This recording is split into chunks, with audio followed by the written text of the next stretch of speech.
చాలామంది hair fall అయిన తర్వాత నా దగ్గరికి వస్తూ ఉంటారు. అలా కాకుండా prevention is better than cure అంటారు కదా. నివారణ అనేది చాలా ముఖ్యం.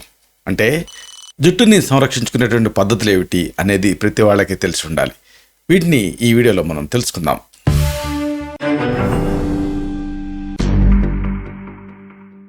మిత్రులారా నమస్కారం. నేను మీ డాక్టర్ చిరుమామిళ్ళ మురళీ మనోహర్. ఈ వీడియోలో మనం తెలుసుకోబోయేది అందరికీ అవసరమైంది, జుట్టుని పరిరక్షించుకునేటటువంటి పద్ధతులు. వీటిని మనం తెలుసుకుందాం. వీటిలో ముందుగా మనం చెప్పుకోవాల్సింది ఆమ్లా, అంటే ఉసిరి. ఉసిరి శరీరంలో హీట్ని తగ్గిస్తుంది. అలాగే మీరు ఎప్పుడైనా గమనించారా, ఉసిరికాయ పచ్చడి పెట్టుకునేటప్పుడు దాన్ని కట్ చేసినప్పుడు ఆ నేల మీద అంతా కూడా నల్లటి మచ్చబడుతుంది. అది ఒక పట్టాను పోదు. అంటే మన జుట్టుని ఇది నలుపుగా చేస్తుంది కూడా. కాబట్టి రోజువారీగా ఉసిరి పొడిని తినటం, ఉసిరి రసం తాగటం ఇలాంటివి ఇంటర్నల్గా చేస్తూ ఉంటే జుట్టు రాలకుండా ఉంటుంది. మామూలుగా ఉసిరిని సీజన్లో, అంటే ఉసిరి ఫ్రెష్గా దొరికేటప్పుడు రాచ ఉసిరి అంటే ఇండియన్ గూస్బెర్రీ, ఇప్పుడు ఈ చలికాలం దొరుకుతుంది మీకు, వచ్చే చలికాలం, దీన్ని మీరు తెచ్చుకొని ఆ కండ భాగాన్ని అంతా చెక్కి, ఇప్పుడు ఈ కండ భాగాన్ని అంతటిని గ్రైండర్లో వేసి ఆ గుజ్జు చేస్తే మీకు ఆ గుజ్జుని పిండితే రసం వస్తుంది. ఇలాంటి ఈ ఉసిరి రసాన్ని ఒక టేబుల్ స్పూన్ మోతాదుగా రెగ్యులర్గా తీసుకుంటూ ఉండాలి. ఇది ఒక పద్ధతి. ఉసిరి దొరకని రోజులలో ఉసిరి పొడి, ఆమ్లకి చూర్ణం అంటాం, అంటే ఈ ఉసిరి ఒరుగుని గ్రైండర్లో వేసి బాగా మెత్తగా గ్రైండ్ చేసుకొని నిల్వ చేసుకొని దాన్ని ఒక అర టీ స్పూన్ మోతాదుగా, అర టీ స్పూన్ నుంచి చెంచాడు టీ స్పూన్ వరకు మోతాదుగా గ్లాస్ నీళ్ళకి కలిపి లోపలికి తాగుతూ ఉండాలి. చిన్న గ్లాస్ నీళ్ళకి, అంటే దాదాపుగా ఒక కప్పు నీళ్ళకి కలిపి తాగుతూ ఉండాలి. ఇలా రెగ్యులర్గా చేస్తూ ఉంటే కూడా ఇది జుట్టుని సంరక్షిస్తుంది, జుట్టు రాలకుండా నివారిస్తుంది.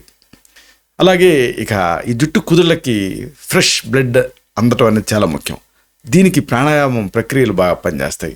అనులోమ విలోమ, భ్రామరి, శీతలి, శీత్కారి, ఇట్లాగా అంటే శరీరాన్ని చల్లబరిచేటటువంటివి, బ్లడ్ ఫ్లోని పెంచేటటువంటి ప్రాణాయామాలు. వీటిని రెగ్యులర్గా చేస్తూ ఉంటే జుట్టుకి ఎంతో మంచిది. జుట్టుకి ఫ్రెష్ బ్లడ్ సప్లై జరుగుతుంది, న్యూట్రియంట్స్ అందుతాయి, ఫాలికిల్స్ హెల్తీగా ఉంటాయి. ఎప్పుడైతే ఫాలికిల్స్ హెల్తీగా ఉంటాయో జుట్టు ఆరోగ్యంగా పెరుగుతుంది. అలాగే ఎక్స్టర్నల్గా కూడా ఈ వాతావరణ ప్రతికూలతలు మన శరీరం మీద పడుతూ ఉంటాయి, మెయిన్గా జుట్టు మీద పడుతూ ఉంటాయి. మీరు ఎప్పుడైనా జుట్టును దువ్వుకొని అదే దువ్వెంతో పేపర్ ముక్కలకి చూపిస్తే పేపర్ ముక్కలు వచ్చి అతుక్కుంటాయి. అంటే అంత ఎలక్ట్రోమాగ్నెటిక్ ఫోర్స్ ప్రొడ్యూస్ అవుతూ ఉంటుంది జుట్టు నుంచి. కాబట్టి దీన్ని కాపాడటం చాలా ముఖ్యం. అంటే ఆ హీట్ని తగ్గించడం చాలా ముఖ్యం. ఉసిరి, మందార, వేప, కలబంద, ఈ మూలికలు, వీటితో తయారు చేసుకున్నటువంటి హెయిర్ మాస్కుల్ని మీరు వాడుకోగలిగితే మంచిది. అంటే హెయిర్ ప్యాక్లా పెట్టుకోవాలి. ఉసిరి పొడి, అలాగే మందార పువ్వులు, మందార ఆకులు రెండింటిని గుజ్జు చేసి మ్యూకస్ లాగా ఉంటుంది, విస్కస్గా ఉంటుంది, ఆ జిగురు ఉంటుంది, అది మీ జుట్టుని కాపాడుతుంది. అలాగే వేప ఇన్ఫెక్షన్స్ని తగ్గిస్తుంది. వేప ఆకు, వేప బెరడు కూడా నీళ్ళకి వేసి మరిగించి కషాయం కాచి ఆ కషాయంతో, అలాగే కలబంద గుజ్జు, వీటన్నిటిని కలపచ్చు. కలబంద ఆకుల్ని తెచ్చుకొని ముదురు ఆకుల్ని, దాంట్లో ఉండేటటువంటి ఆ గుజ్జుని సేకరించాలి. అంటే ఆకుని ఎడ్జెస్ కట్ చేసి మధ్యలో ఉండేటటువంటి దాన్ని చీల్చి చెంచాతో గీరితే కలబంద గుజ్జు వస్తుంది. కలబంద గుజ్జు, వేప కషాయం, మందార పువ్వులు, మందార ఆకుల తాలూకు పేస్టు, అలాగే ఉసిరి పేస్టు, ఇవన్నీ కలిపి హెయిర్ మాస్క్ లాగా పెట్టుకుంటే మీ జుట్టు ఫ్లవర్ ఫ్రెష్గా ఉంటుంది, చాలా స్మూత్గా ఉంటుంది, సిల్కీగా కూడా ఉంటుంది. ఇక ఇదేవి లేవనుకోండి, ఈ మధ్య న్యాచురల్ అలోవెరా క్రీమ్స్ కూడా దొరుకుతున్నాయి. వాటిని కూడా రాసుకోవచ్చు. ఒక 30 నిమిషాలు ఉంచి తర్వాత మృదుగా తలస్నానం చేస్తే సరిపోతుంది ఒక మైల్డ్ షాంపూ తోటి. అన్నిటికీ మించి రసాయనాలు లేని షాంపూని, కండిషనర్స్ని, ఇలాంటి వాటిని వాడటం మంచిది. ఇక హెయిర్ డ్రైయర్లు కొంతమంది వాడుతున్నారు. ఇలాంటి ఈ వర్షాకాలపు రోజుల్లో హెయిర్ డ్రైయర్ తోటి మీ జుట్టు దెబ్బతింటుంది. కాదు తప్పదు హెయిర్ డ్రై చేసుకోవాలి అంటే అనుకుంటే దాన్ని లోలో సెట్ చేసుకొని, అంటే ఏమాత్రం హీట్ రాకుండా సెట్ చేసుకొని సింపుల్ గాలిని బ్లో చేసుకోవచ్చు, కొంతవరకు బెటర్. కానీ ఏమాత్రం మీకు వర్షం మబ్బులు లేనప్పుడు అప్పుడు కాస్త మేడ మీదకి వెళ్ళి జుట్టుపాయల కింద విడదీసి ఆరబెట్టుకోవడం ఎప్పుడు కూడా మంచిది. అలాగే అన్నిటికంటే ముఖ్యంగా ఈ మనకి సప్లై అయ్యేటటువంటి నీళ్ళల్లో ఈ అంటే కంటామినేషన్ జరుగుతుందని ఎక్కువ క్లోరిన్ కలుపుతూ ఉంటారు. ఈ క్లోరిన్ జుట్టుని తీస్తుంది.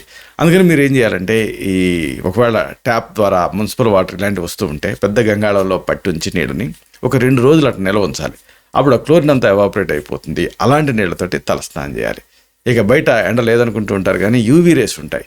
కాబట్టి ఎండలో ఈ బయట వాతావరణంలో బయటకు వెళ్ళేటప్పుడు తప్పనిసరిగా జుట్టుని కవర్ చేసుకోవటం అనేది మంచిది. అంటే ఇలాంటి హుడీస్ ఇలాంటివి వాటితోటి కవర్ చేసుకోగలిగితే ఆ జుట్టుకి ప్రొటెక్షన్ లాగా ఉంటుంది, ఇబ్బంది లేకుండా ఉంటుంది. ఇలాగా జుట్టు ఊడిన తర్వాత చాలామంది టెన్షన్ పడుతూ ఉంటారు, కానీ అప్పటికి డ్యామేజ్ జరిగిపోతుంది. అలా కాకుండా జుట్టుగా ఉన్నప్పుడు అంటే హెల్దీగా ఉన్నప్పుడే దాన్ని కాపాడుకోవటం, సంరక్షించుకోవటం అనేది చాలా ముఖ్యం. ఇలాంటి మరిన్ని ఇన్ఫర్మేటివ్ వీడియోస్ కోసం ఈ ఛానల్ని సబ్స్క్రైబ్ చేసుకోండి. అలాగే ఈ వీడియోలో అప్లోడ్ అవడంతో ఆ విషయం మీకు తెలియడం కోసం బెల్ బటన్ క్లిక్ చేయండి. అలాగే ఆ పక్కన ఉండేటటువంటి థమ్స్ అప్ బటన్ని అంటే ఆ లైక్ బటన్ని క్లిక్ చేస్తే ఇది మరింత ఎక్కువ మందికి రీచ్ అయ్యి ఈ వీడియో తరకు పర్పస్ సర్వ్ అవుతుంది. శతం జీవ శరదో వర్ధమానః, శతం హేమంతాన్ శతం వసంతాన్. 100 శరత్తులు, 100 హేమంతాలు, 100 వసంతాలు వర్ధిల్లుతూ జీవించండి. Stay healthy, stay happy, be positive, keep smiling, stay safe. Love you all. శుభం.